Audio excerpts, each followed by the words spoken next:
Okay, good evening everyone. Mag-aalas 10 na ng gabi dito sa Davao City. O kung nasaan man kayo dito sa Pilipinas, so same time zone tayo. Kung nasa labas kayo ng bansa, magandang gabi o magandang umaga, magandang tanghali, o magandang hapon sa inyong lahat. Yun nga, daming ganap sa DepEd. So I will be talking about one that is not identified in general kung saan division to. And the other one would be sa Region 11, specifically sa division namin. I'm just gonna throw out my opinions and comments regarding these recent events and issues and concerns. Ano ba? Ayoko munang pakialaman yung mga social issues. Ayoko munang pag-usapan yung mga nagaganap sa political arena ng ating bansa, ano? Though I post most of those things in my Facebook account dito, I do share my opinions on certain aspects about the political issues ng ating bansa, like the flood control, the PWH, the current filing against our Vice President sa Ombudsman. May bago na naman, ano? And yung ICC na ilalabas daw yung arrest warrant kay Senator De La Rosa. So I will not be talking about that sa live ko ngayon. Purely DepEd muna tayo ngayon. So I know na familiar kayo siguro, ano, dun sa naging issue last week, which happened during the opening ng sports event ng isang division dito sa Davao Region, na tinawag, quote-unquote, na bulok ng superintendent yung mga student athletes during the event. Naging big deal siya kasi nga ginamit yung term na bulok, mga bulok ko yung mga student athletes natin. Naging big deal siya kasi nga superintendent yung may sabi na para bang it is very unethical, etc., etc. Though meron ng statement na nalabas ang regional office ng Region 11 na about it, and then meron na ring nilabas na statement yung concerned division, and which you can also find here in my Facebook account. Nasa wall ko yung specific na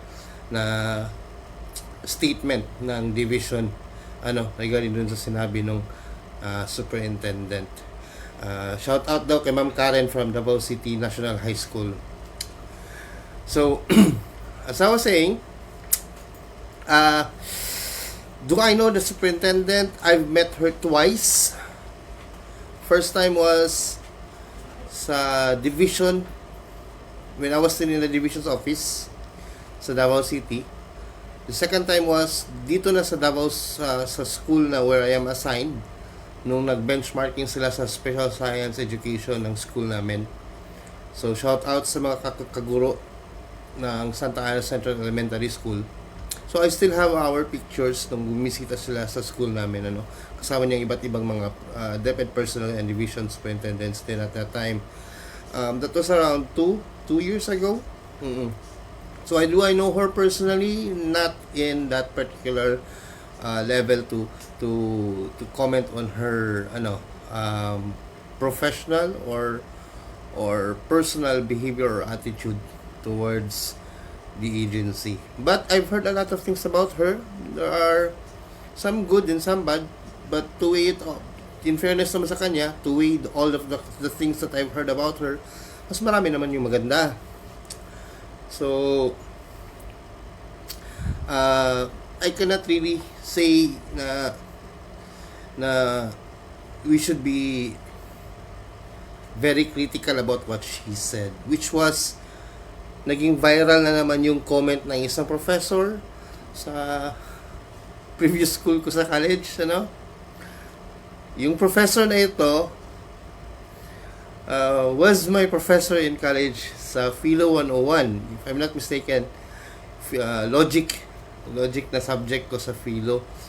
Math major ako, edu math, pero itong school kasi na ito, I think you know the school. This school kasi is, sa time namin, early 2000s kami nung college ako, heavy yung prospectus namin sa Philo and Theo. So, mayroon kami, marami yung philo subjects namin, marami rin yung theology subjects namin. Kasi nga, Jesuit school siya.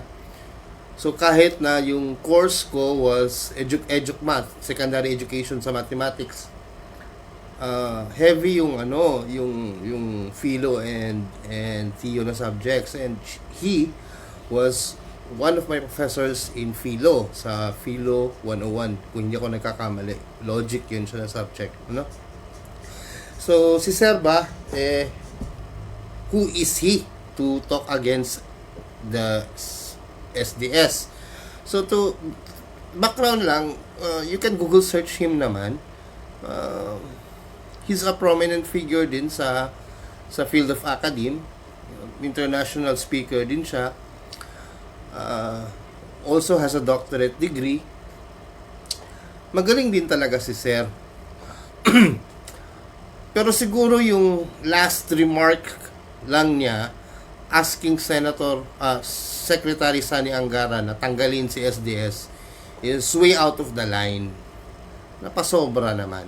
Doon lang ako disagree. We need to call the SDS out of her actions. Kung sa superficial lang ba na titingnan mo siya parang sa face value lang, you can call her out kasi yun nga, nabanggit niya yung term na bulok, ano. Pero kasi kung pakikinggan mo kasi yung buong context ng video niya, it was not said as an insult, it was not intentionally degrading or derogatory. Kasi sa Bisaya kasi, and Bisaya din kasi si Sir parang ano lang siya parang bulok, part of an expression. And then dinugtungan pa talaga nung term na kapag student athlete sa academic mahina, which is already a cliche.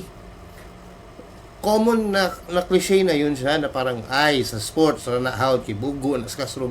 Yung ganun talaga is common na yun siya. So, parang, I don't know, sa ibang cities, sa Tagalog, or in the Visayan region, but I grew up with that notion na yung parang cliche na ganun. So, sa context kasi, hindi siya derogatory So, well, we can call her out because of the current woke scenario, woke standards na meron tayo ngayon, na parang lahat na lang ng bagay big deal na. Sige, we can call her out with the current policies ng CPP. Okay, fine. Yung child protection policy, sige, we can call her out. So, but beyond that, parang sasabihin mo na Sek Angara, tanggalin niya siya. You cannot just judge a person's character simply by one thing. Paano parang that already seals all of her accomplishments and the things that she was able to deliver to the different stakeholders as a public servant for 20, 30 years. Erase yun agad? I don't think so. Parang unfair naman masyado. Bitaw, harang kayo ka sa library, dili ko makaagi. Nung sa kawi. So that's the first thing na nag-comment lang ako. Paano ko lang, lang ba? Just throwing it out. The second thing that I wanna talk about is this one. I saw this video sa TikTok. Napanood ko to siya sa TikTok kagabi. So medyo na ako, wow! Ano nangyari dito? What's happening to our country? Yung mga magulang So, I'm gonna share the video right now para mapanood din ninyo, and you can also comment kung personally anong tingin nyo sa sinabi ni ma'am or ni ate or ni nanay. Shout out sa DepEd. Bakit ganito yung exam ng anak ko? Partida may sakit na ako pero mas lalong sumakit yung utak ko dito sa exam ng anak ko. Ito kasi yan, GMRC na to GMRC. Grade 3 pa lang ang anak ko pero tinamin tanong, si Ana ay nagligpit ng kanyang laruan matapos niya itong laruin. Ano ang ipinapakita niyang ugali? Ang sagot ng anak ko pagiging malinis. Tingnan mo naman yung choices. malinis, responsable, masipag matulungin, lahat yan tama eh. Ba't ganito yung tanungan? Parang pang board exam. Dapat negative naman yung iba para hindi sila mahirapang sumagot, di ba? I mean, para sa akin lang ha, hindi siya makatarungan. Para sa grade 3 ha, grade 3 lang to. Tinan mo, ganun yung questions almost sa lahat. Puro tama. So, paano ngayon? So, yung score ng anak ko, 24/40. O, kasi nga, nahirapan siyang sagutin kasi lahat tama. Hindi ko alam kung normal pa ba to sa grade 3 ngayon. Ewan ko na.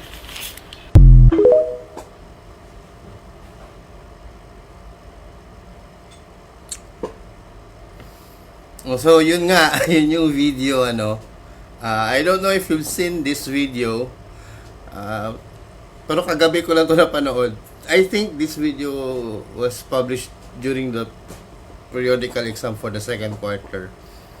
So, galit na galit si nanay, ano. Kasi nga, 24/40 lang daw yung score ng anak niya sa periodical exam, quarterly exam ng GMRC, Good Manners and Right Conduct.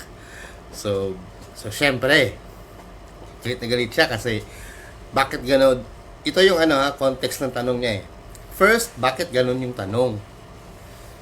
Na madali naman diintindihin yung tanong, pero yung options ng tanong, lahat daw yung tama. So, dapat, yung third na niya, dapat, mayroon doon sa options na negative. Na para makita daw ng bata na parang process of elimination ba, kung saan yung best answer or correct answer, yung ganon. So, those are the three things na binibig deal ni ate, ano? Or ni nanay. Okay, ganito yan. Sa mga nakakakilala sa akin, when last 2015 and 2016, part sa K-12 na training ng mathematics sa grade 4, kasi ako yung trainer ng grade 4 mathematics sa K-12 2015 and 2016. For 2015 for the Region 11 Davao City's public and private school, 2016 for the untrained teachers in grade 4, both private and public school. So part yan ng presentation ko yung how to correctly construct or how to properly construct an MCQ. Kasi ang DepEd kasi, yung format ng exams, ng assessments ni DepEd are designed in an MCQ format or multiple choice questions para sa mga hindi nakakaintindi ng acronym. Yung multiple choice questions may dalawang parts. Yung first part is the sentence construction. So dito yung papasok yung art of questioning. So, hindi naman yun yung issue ng nanay eh. So, let's not talk about that. Kasi yung art of questioning is there's another science behind, there's a different science behind that.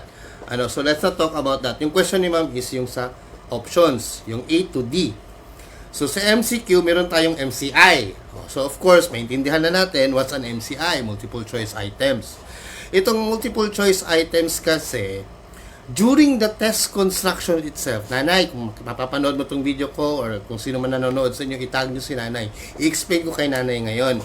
Itong multiple choice items kasi nanay or ate ay designed according sa formative assessments that were conducted prior the construction of the multiple choice question.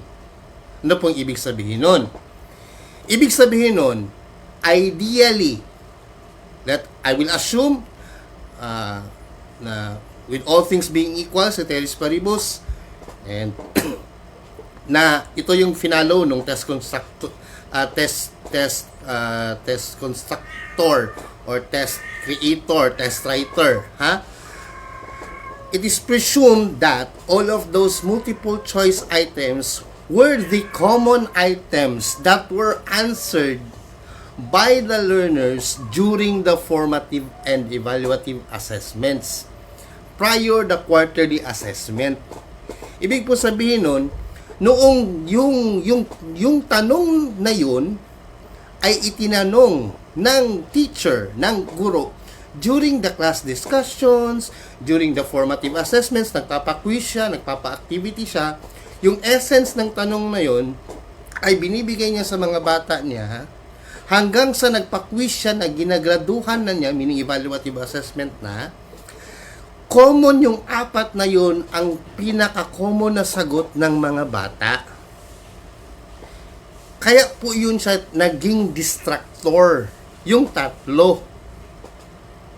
Yung apat na items doon, yung tatlo doon, distractors. Bakit siya naging valid distractors? Kasi po, yun yung pinaka-common na sagot ng mga bata na incorrect. So, yun po ang gagamitin ni teacher to assess if indeed naintindihan ng bata ang tamang kasagutan sa ganong klaseng tanong. So, alam po yan ang mga trained teachers ng grade 4, 2015 and 2016. Yan po yung diniscuss ko sa kanila paano gumawa ng multiple choice question and multiple choice item. So, yun po ang tamang dun, assessment of how to write or compose the multiple choice items. Hindi po yan pwedeng trip lang ni ma'am, ito ang gawin niyang A, ito yung gawin niyang B, ito yung gawin niyang C, ito yung gawin niyang D. Hindi po yan ganun. Gagawa ng tanong, yung tamang sagot sa tanong, at yung mga magiging distractors.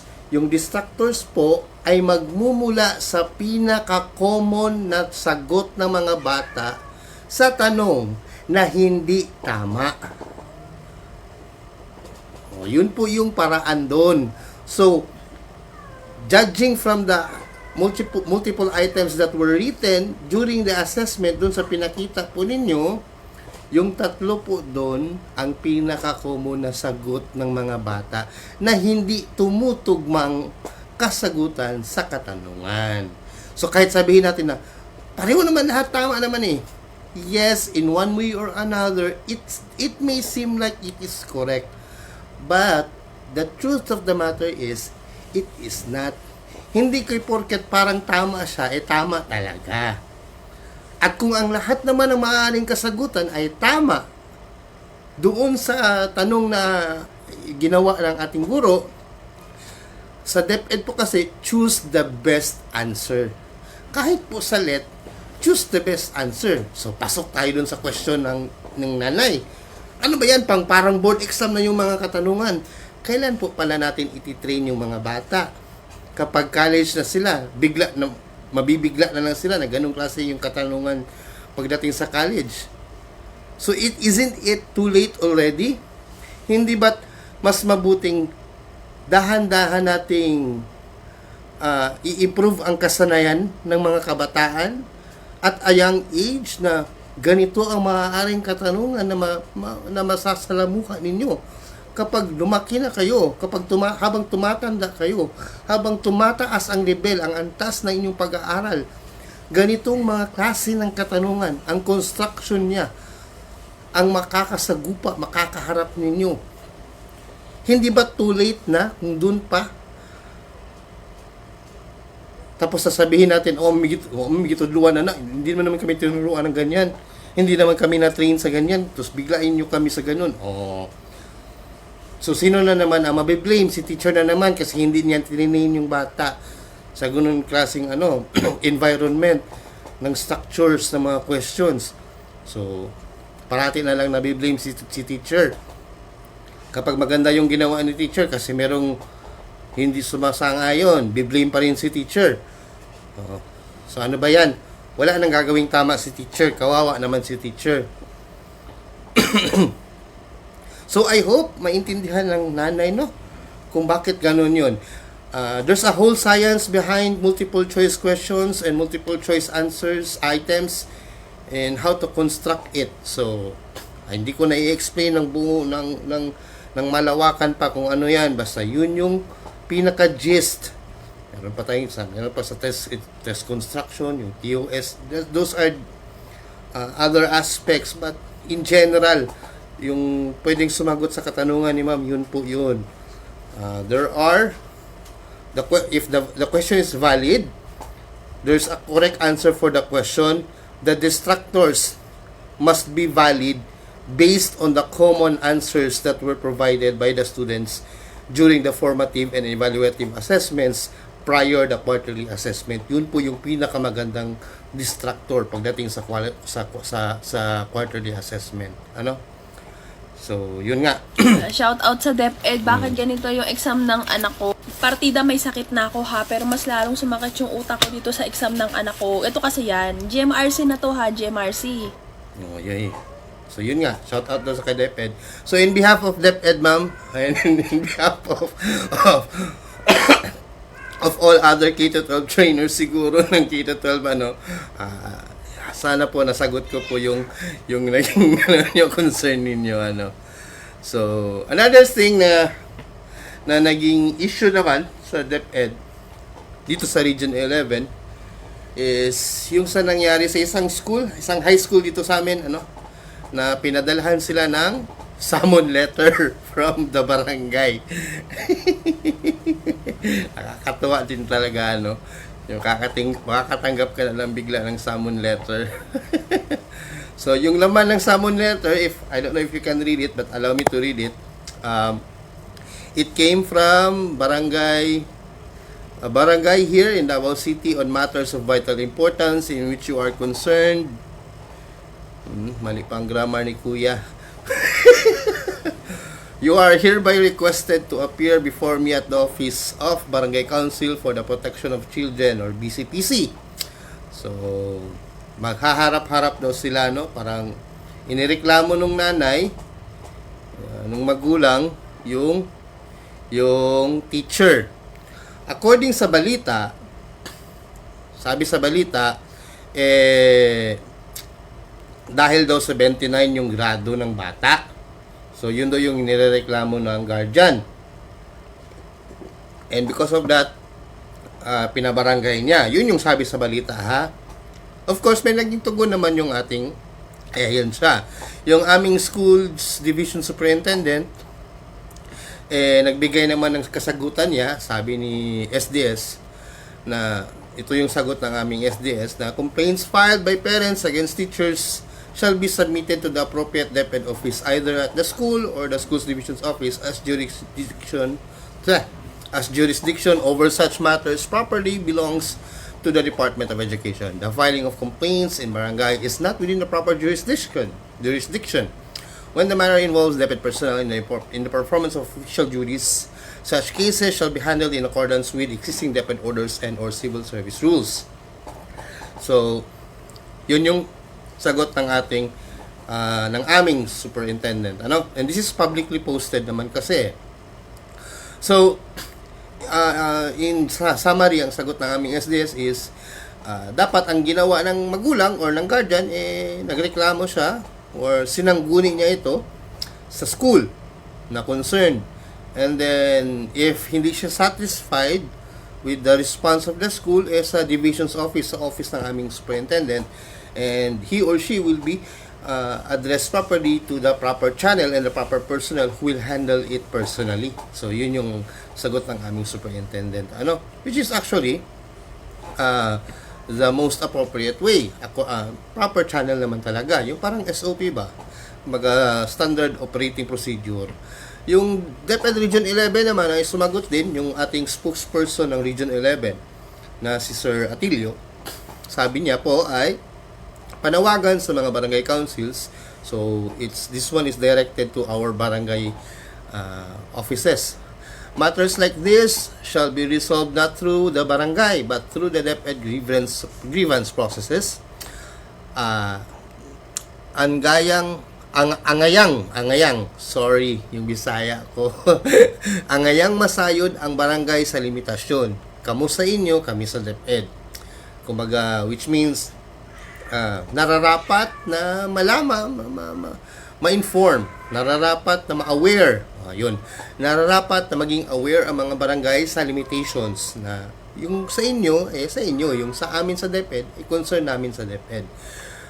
Kung doon ay reklamo involving teachers or affecting the department, DepEd dapat ang padangatan, dili ang barangay. If meron daw mga reklamo involving sa mga guro or makakaapekto sa DepEd, dapat ang DepEd ang pupuntahan o sasangguniin, hindi ang mga barangay.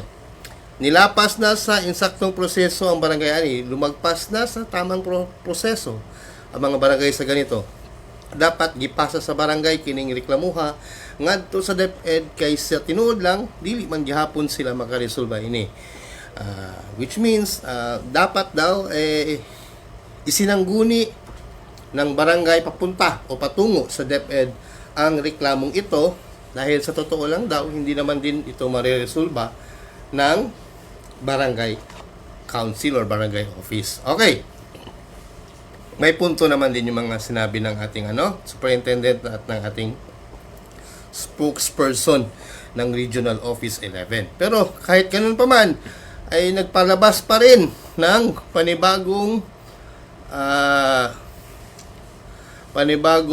tawag nito, reaction statement, yung ating BCPC. Naglabas na naman sila ng bagong reaction. Sabi nila, I think masyado maliit dito, pasensya nyo na, but I will read it. Regarding the unauthorized daw yun. Regarding the unauthorized social media post of a BCPC summons, the Office of the Purong Barangay has noted the statement and the unauthorized posting of an official barangay council for the protection of children summons on social media. In other words, yung official daw ng barangay council nila ang unauthorized na mag-publicize ng summon na yon sa Facebook. So, ibig sabihin nun, yung nagpalabas, nagsa-publiko nung barangay summon na yon, hindi naman na pala ang DepEd. Nagmula naman pala dun sa side nila. We wish to inform the public and the author of the post of the following. Number 1, basis for BCPC jurisdiction. We emphasize that the BCPC summons was issued not because of the academic dispute over the student's grade, which is a matter for DepEd, but because of the alleged subsequent incident where the teacher vented her emotions in class towards the students. The Barangay BCPC is acting strictly within its mandate under the law to address issues involving the welfare, protection, and conduct affecting a minor. This is in compliance with the Local Government Code of 1991, which empowers the barangay to mediate and conciliate disputes and act as the first line of defense for children's rights. The scheduled dialogue remains the appropriate and official venue to resolve the specific concern regarding the classroom incident. Ulitin natin itong part na yun. Ito ha. The scheduled dialogue remains the appropriate and official venue to resolve the specific concern regarding the classroom incident. The act of posting an official document related to a dispute along with public accusations against another private party exposes the author to serious legal liabilities. Violation of Data Privacy Act of 2012, cyber libel, yun na yun. Conclusion, we strongly urge all the parties to cease the use of social media for disseminating information regarding this private matter and instead respect the official process. The purpose of barangay conciliation is peaceful and amicable settlement. All formal concerns must be raised and addressed during the scheduled dialogue at the barangay office. So yun yung sagot ng barangay nila. So this one is publicized sa page nila. Number 1, comment ko dito, I am as a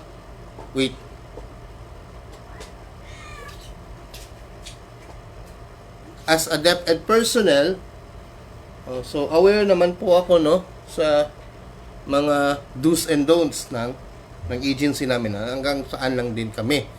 So, we do have certain limitations din talaga, no, sa kung ano yung mga pwede at di namin pwedeng gawin, and then ano yung mga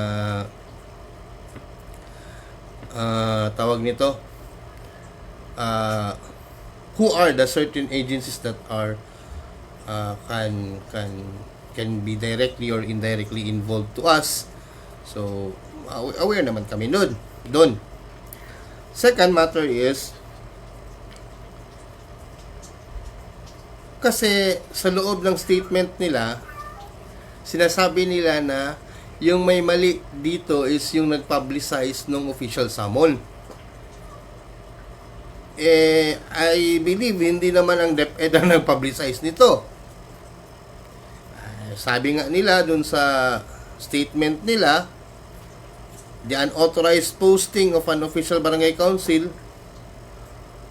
So, unauthorized posting of an official. So, isang official, di ba? Ang barangay council nila ang naglagay nun. Unless mali yung grammar na ginamit dito. O kung sabihin natin na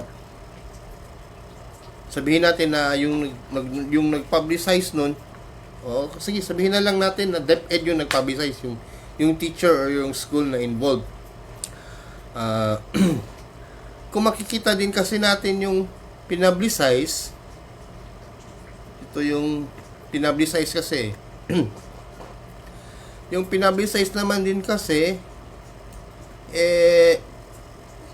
hindi naman binanggit yung pangalan ng nagreklamo, hindi rin binanggit yung pangalan ng bata, hindi rin binanggit dito yung pangalan ng teacher. Second, I am not entirely sure na hindi ito pwedeng i-publicize kasi official document ito ng government. So, yung Freedom of Information Bill, I believe this is covered din dito for as long as redacted naman siya. This is actually redacted. Hindi rin naka-publicize yung official signatures ng mga signatories. So, ano yung issue dun? So, walang violation. I don't think there is a specific violation here in respect to the ano yung binanggit niya kanina, yung Data Privacy Act and cyber libel. Wala namang cyber libel dito So, medyo ako dun sa reaction statement ng barangay. And another thing, judging from the first news outlet who said that the concern was due to the grade of the learner, kung yun yung dahilan, sa school dapat yun ayusin. Kung yung sinabi ng barangay na yung dahilan daw nito is yung pag-vent, may nag-vent kasi, di ba? Yun yung sinabi nila nag-vent daw yun. Yung teacher. Yung continuous na pag-vent ng teacher with her emotions in class towards the student. Unclear kasi ito. Ano ba ang pag-vent ng teacher? Is it due to the performance of the learners? Yung continuous na hindi maganda yung performance ng mga bata, kaya nag-vent yung teacher ng kanyang emotion sa klase? Kung personal yung pag-vent ng teacher, meaning yung mga problems niya sa bahay, yung mga personal issues niya, sabihin na natin, yung love life niya, hindi maganda yung love life niya, kaya galit siya sa mga bata. Kung yun yung mga reasons behind siguro dun, meron yun siyang tinatawag nating internal investigation na magaganap. Pero kung yung pag-vent ng teacher is because of the performance of the learners, academic performance, character niya ng mga bata, yung absenteeism, pag lack of attention or focus, sa klase, yung mga ganun. Kumbaga purely academic yung issues ng pag-vent ng teacher. Hindi yun siya problem. Kasi may special parental authority yung mga teachers eh. Ito yung tinatawag natin na in loco parentis. Yung special parental authority ng mga teachers. Kaming mga teachers, meron kaming guarded kami ng Article 2018, na Article 218, Article 218 of the Family Code, na schools and teachers are granted special parental authority and responsibility over minors under their custody, meaning sa loob ng classroom, sa loob ng school. Itong loco parentis na to, yung in loco parentis, yung special parental authority na ito, sakop yun siya ng pag-vent ng magulang, ng teacher as the second parent. Kapag nadi-disappoint siya sa performance ng kanyang mga estudyante, ng mga anak niya, na they are not focusing well sa kanilang role as the student in their pursuit of knowledge. Well, that's a common reaction ng magulang who cares and love their children. Hindi yan siya anong big deal ng pag-vent. Was there an insult involved? Was there a threat involved? During the venting, nasasabihan niya yung mga bata na may pag nangamatay mo, mabuti pang namatay na lang kayo. Kalamin ninyo pamatyon, oy, may mga ganun ba? If ganun, kailangan natin tingnan yung context. Hindi po pwedeng sabihin lang natin just because the teacher is venting her emotions to the students within the classrooms, automatic, kailangan pag-usapan sa barangay. Ang power ng barangay dun. Aware ba ang barangay sa in loco parentis na special parental authority ng mga teachers na provided sa kanila within the family code? And then sa revised penal code, meron tayong tinatawag na person in authority, which is under Article 152 ng revised penal code. Ang mga taong tinatawag nating person in authority, dalawa lang: teachers or professors, which are actually the same thing. Na nandyan yun siya sa Article 152 ng revised penal code.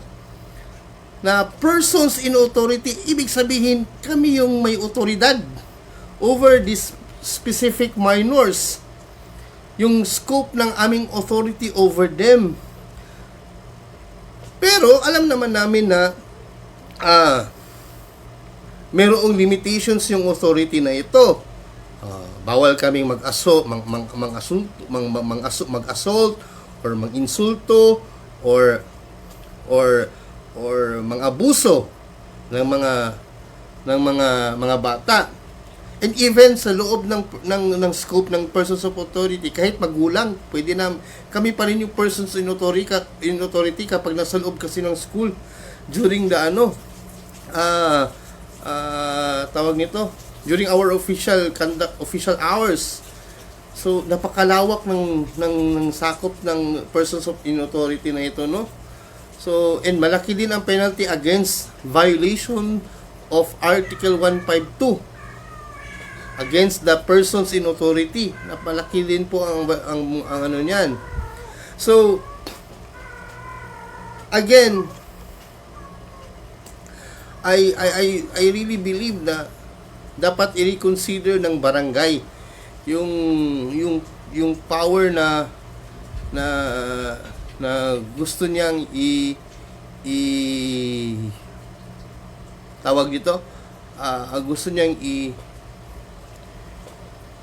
parang i-extend sa loob ng kanyang jurisdiction. Kahit na within the jurisdiction of the barangay, itong school na ito, yung persons in authority ng revised penal code and the in loco parenthesis ng family code, mas dihamak na nauna kaysa sa composition ng BCPC. And in fact, sa BCPC po, ino-orient naman po kayo siguro sa in loco parentis, no? So I hope that they would be fair sa school din na involved, kasi meron tayong tinatawag na din ano ba yun? Sa utak ko, pero nasa dila ko na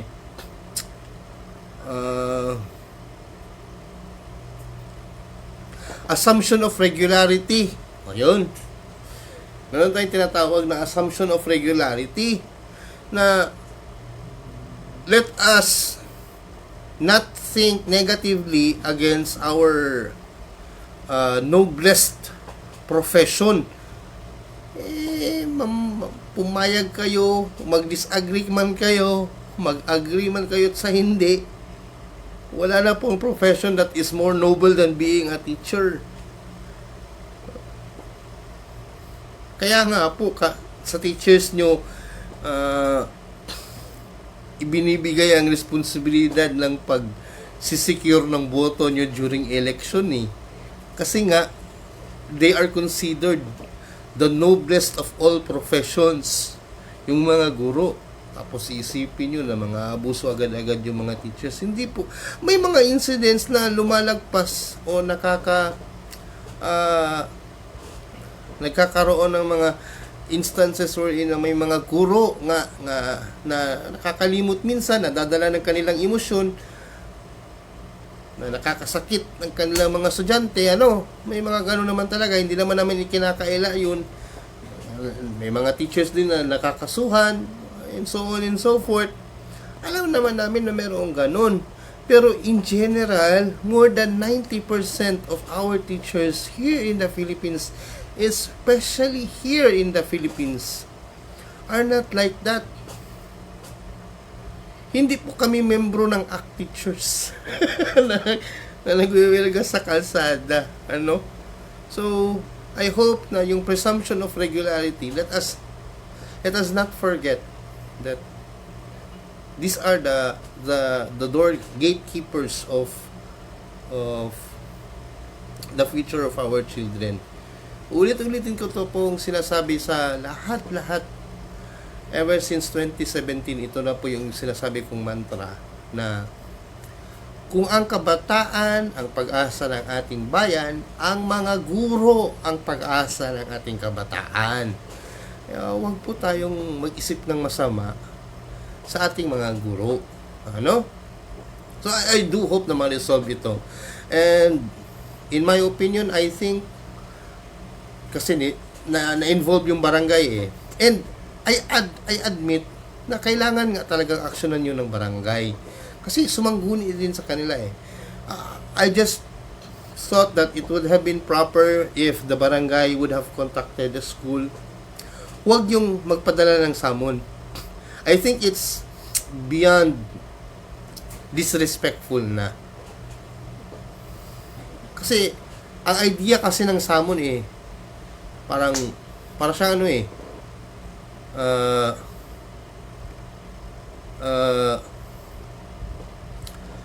ano ba tawag dan? Parang sapina. Parang supina. Parang siyang supina Parang nagbigay ka na ng supina sa guro, sa school.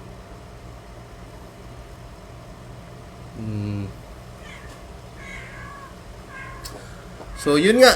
I do hope na ma-resolve nila yan. Okay? So, pasensya kayo, medyo maingay itong pusa namin dito. Nag-iingay na naman. Ewan ko anong trip nito. But anyway, those are the 3 things na medyo init-init na gusto kong pag-usapan for the last 2 nights. Pero hindi ko na topic kasi nga, yun pala yung reason, hindi pala mag-connect yung OBS ko sa old version ng aking MacBook. But, anyway, hopefully, I was able to share my thoughts. Kung may mga nakalimutan ako, I will just comment it here or maybe post it on my Facebook account. Kung hindi nyo man po, if this is the first time that you've watched my video, ito po, sa ko po, nakikita nyo po dyan, yung account. This is my Facebook account. Yan. Yung Facebook channel ko, yan yung mga Facebook channels ko. Yan nasa baba, Facebook yan. Instagram, my website, and my TikTok account. So, dyan po ako madalas nagpa-publish ng mga videos ko. So, other than that, you can just comment your violent reactions and suggestions to better improve my broadcast.